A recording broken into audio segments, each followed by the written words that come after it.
എൻ്റെ പേര് ബിന്ദു. പിന്നെ ഞാൻ എൻ്റെ മോളെ കുഞ്ഞിനെയും കൂടി എന്നെ കാണിക്കാൻ വേണ്ടി വന്നാണ്. ഒരു നാവിവേദനയായിട്ട് വന്ന് കാണിക്കാൻ വന്നത്. അപ്പം യൂറിൻ ടെസ്റ്റ് ചെയ്യാൻ കൊടുത്ത് അപ്പോൾ അതിൻ്റെ റിസൾട്ട് 11 മണിക്കാന്ന് പറഞ്ഞത്. അപ്പോൾ ആ 11 മണിക്ക് ഞാൻ അവിടെ ഇരുന്നപ്പോൾ ഒരു പെണ്ണ് വന്ന് ഞങ്ങളെടുത്ത് ഇരുന്നുകൊണ്ട് സംസാരിച്ച് നല്ല രീതിയിൽ തന്നെ അതിൻ്റെ അസുഖങ്ങളും അതിൻ്റെ പ്രഗ്നൻ്റ് ആണ്, 1 മാസം 1.5 മാസമായി എന്നൊക്കെ പറഞ്ഞ്, അപ്പോൾ അബോർഷൻ ആക്കാൻ വേണ്ടി വന്നതാണെന്നൊക്കെ പറഞ്ഞു. അപ്പോൾ ഞാൻ പറഞ്ഞു അബോർഷൻ ആക്കരുത്. അപ്പോൾ എനിക്ക് എന്തോ പറയാം, അമ്മ മനസ്സ് പോലെ വന്ന് ഞാൻ പറഞ്ഞു മോളെ അബോർഷൻ ആക്കേണ്ട, ദൈവം തന്ന കുഞ്ഞല്ലേ എന്നൊക്കെ പറഞ്ഞ് അങ്ങനെ കുറേ നേരം ഞങ്ങളായിട്ട് സംസാരിച്ച് നിന്ന്. അവസാനം മോനായിട്ട് നല്ല കമ്പനി ആയപ്പോൾ മോനെ മുട്ടായി വാങ്ങി കൊടുക്കട്ടെ എന്ന് വെച്ചിനോട്. അപ്പോൾ ഞാൻ പറഞ്ഞു ആയിക്കോട്ടെ മുട്ടായി വാങ്ങി കൊടുത്തോന്നാണ്. തൊട്ട പുറകിൽ തന്നെ. അപ്പോൾ മുട്ടായി വാങ്ങി കൊടുക്കാൻ വേണ്ടി ഞങ്ങൾ പോയി. പിന്നെ ഞാൻ കാണുന്നുണ്ട് അവർ രണ്ടാളെയും കാണുന്നുണ്ട്. അപ്പോൾ ഒരു നിമിഷം ഇവർ രണ്ടാളെയും കാണാണ്ടായി.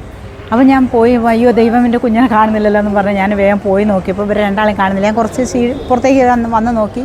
പിന്നെ ഞാൻ ആ കടയിൽ തന്നെ ചായക്കടയിൽ ചെന്ന് ചോദിച്ചു, കുഞ്ഞിനെ അത് അവിടെ ഇരിക്കുന്നുണ്ട് എന്നാണ് ആ ചായക്കടയിലെ ചേച്ചി. അപ്പോൾ ചെന്ന് നോക്കിയപ്പോൾ അവിടെ ഉണ്ട്, രണ്ടാളും ഉണ്ട്. അപ്പോൾ എന്നോട് പറഞ്ഞു ഞങ്ങൾ കുഞ്ഞിനെ ഞങ്ങളെ ഏൽപ്പിച്ചിട്ട് പോകാമെന്ന് വിചാരിച്ച് കാത്തുന്നതാണ്. ആയിക്കോട്ടെ ഞാൻ വന്നല്ലോ, ഇനി ഈ പോയിക്കോ എന്നാണ്.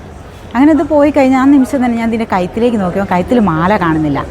മാല കാണാതെ ഞാൻ ഓടി, കുഞ്ഞിനെ അവിടെ തന്നെ ഇരുത്തി കാണി ഞാൻ ഓടി കാഷ്വാലിറ്റി ചെന്ന് ഈ ആംബുലൻസ് നിർത്തുന്ന അവിടെ എത്തിയപ്പോൾ അവളുണ്ട് അവിടെ.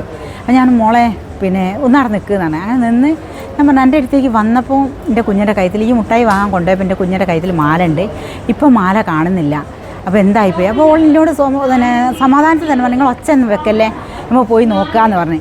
അപ്പോഴും എൻ്റെ മനസ്സിലില്ല അവൾ ആ മാല പൊട്ടിച്ചതെന്നൊന്നും എൻ്റെ മനസ്സിലില്ല. അപ്പോൾ അങ്ങനെ വന്ന് നോക്കി. അപ്പോൾ എന്നോട് തന്നെ ഓൾ അക്വേറിയത്തിൻ്റെ അടുത്ത് പോയിട്ടുണ്ടായിരുന്നു കുഞ്ഞിനെ തന്നെ. അക്വേറിയത്തിൻ്റെ അടുത്ത് ഞാൻ പോയി നോക്കിയാൽ മാല അവിടെ അല്ല.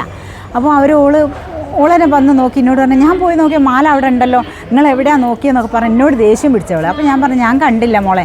രണ്ടാമത് ഞാൻ പോയി നോക്കിയപ്പോൾ നിലത്തുണ്ട് മാല വീണെടുക്കുന്നത്. അതെടുത്ത് വന്നു. പക്ഷേ ഇത് ഇങ്ങനെ പോലീസിനെ ഏൽപ്പിക്കുന്നതല്ല, സെക്യൂരിറ്റിനോട് പറയണമെന്നൊന്നും ആ ബേജാറിൽ എനിക്ക് അറിയില്ല. ഞാൻ അതെന്തോ ആയിപ്പോയി. കാരണം ആദ്യത്തെ ഒരു അനുഭവമാണല്ലോ എനിക്ക്. അതുകൊണ്ട് കണ്ടാൽ ഞാൻ എവിടെ വെച്ച് കണ്ടാലും അവൾ അറിയുകയും ചെയ്യും എപ്പോൾ വേണമെങ്കിലും. പക്ഷേ തെറ്റിൻ്റെ അടുത്ത് പറ്റിപ്പോയി. അവളപ്പോൾ ആർക്കും ഏൽപ്പിച്ച് കൊടുക്കാൻ പറ്റിയില്ല. അത്